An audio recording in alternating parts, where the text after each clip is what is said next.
والصلاة والسلام على سيد المرسلين وعلى آله وصحبه أجمعين. سبحانك لا علم لنا إلا ما علمتنا إنك أنت العليم الحكيم. سبحانك لا فهم لنا إلا ما فهمتنا إنك أنت الجواد الكريم ورب الزين.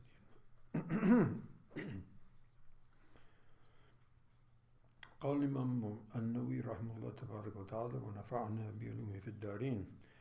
قال وعن أبي عيسى المغيرة بن شعبة رضي الله عنه عن النبي صلى الله عليه وسلم قال إن الله تعالى حرم عليكم عقوق الأمهات ومنع الوهات ووعد البنات وكره لكم قيل وقال وكثرة السؤال وإضاعة المال. متفق عليه.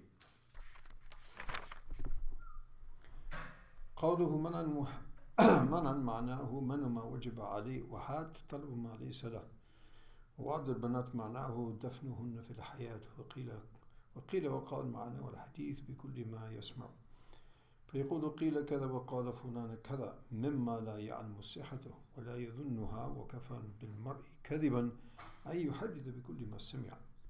وإضاعة المال تبذيره وصرفه في غير الوجوه المأذون فيها من مقاصد الآخرة والدنيا، وترك حفظه مع إمكان الحفظ.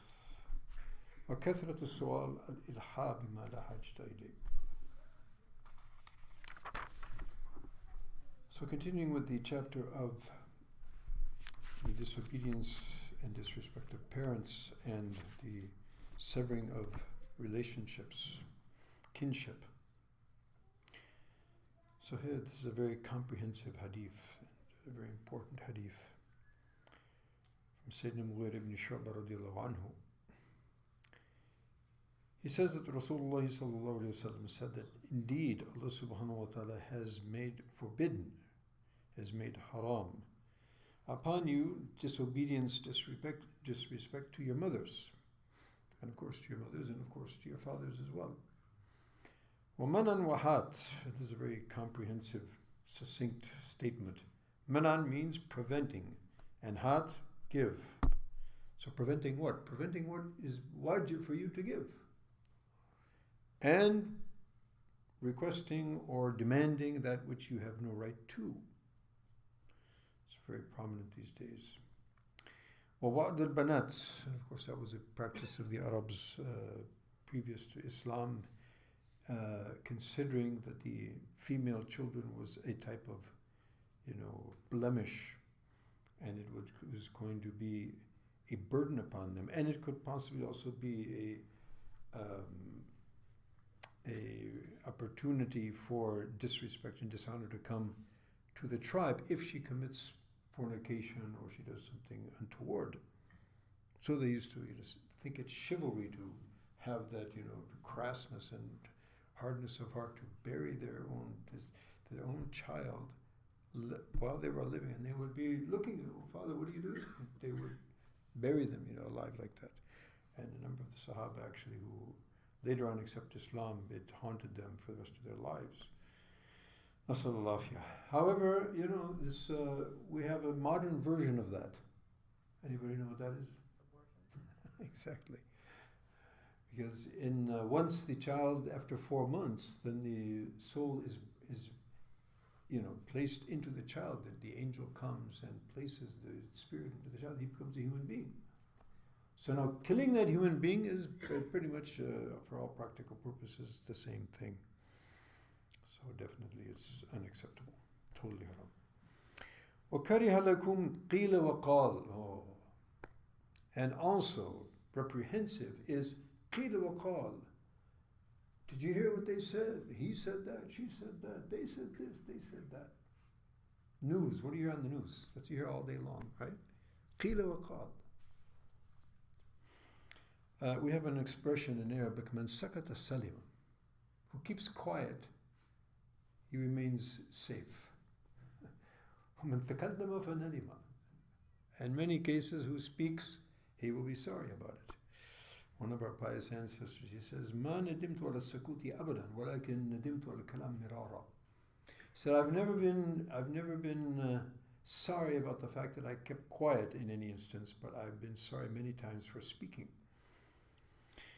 So, كره لكم قيل وقال وكثرة السؤال, extensive questions that are not necessary, either out of arrogance or out of whatever.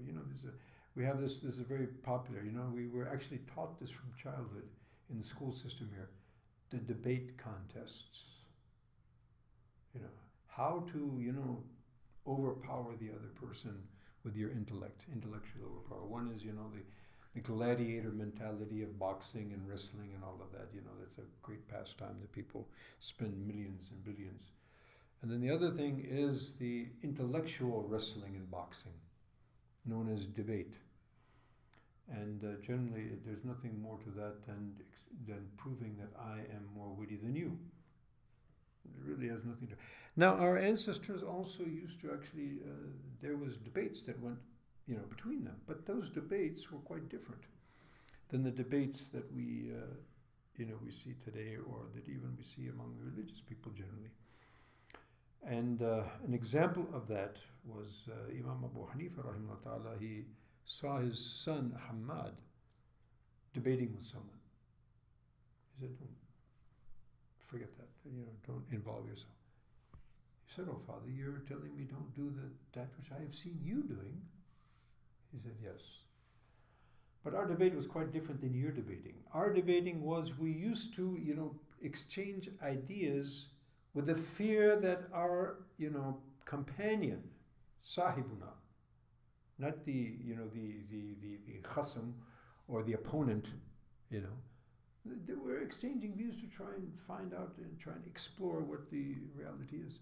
So we would exchange views in such a way, fearful that the foot of my companion may slip. And that's not the point. And you people debate hoping the foot of your companion will slip. In other words, he makes a blunder. Yeah, gotcha. Right? That's the whole point. So that kind of, So this debates it's a kind of, although it's not actually the su'al, but it's a stemming from that. So kathrat as-su'al, because a lot of these questions are just questions out of, belligerence, trying to make it difficult for people. What do you say about this? What about this? What about this? What about that? They're just making problems. And such questions really don't deserve answers. وَإِذَاعَةَ الْمَالِ, and last but not least, إِذَاعَةَ الْمَالِ, wasting money. We heard in Fajr this morning, what? وَلَا تُؤْتُوا السُّفَهَاءَ أَمْوَالَكُمْ الَّتِي جَعَلَ اللَّهُ لَكُمْ قِيَامًا. Don't give, when you have the trust, you're been made the custodian of the property of the orphans, price of currency, whatever, money or whatever. Don't give it to them until you see that they are responsible, because you're responsible to look after that. So, don't the israf and tabdir, to waste money, and israf is to waste money on otherwise, legal things, but above and beyond the necessity. And tabdir is spending in haram, that's even much worse. So, the squandering away of resources, be it money, be it water, be it electricity, be whatever it is, this is, highly reprehensible, because these are all Allah subhanahu wa ta'ala's favors. So it means that we are not grateful for His favors. If we were, we would not squander them, we would use them, frugally. May Allah subhanahu wa ta'ala give us tawfiq, and that we hear and we obey. Ameen.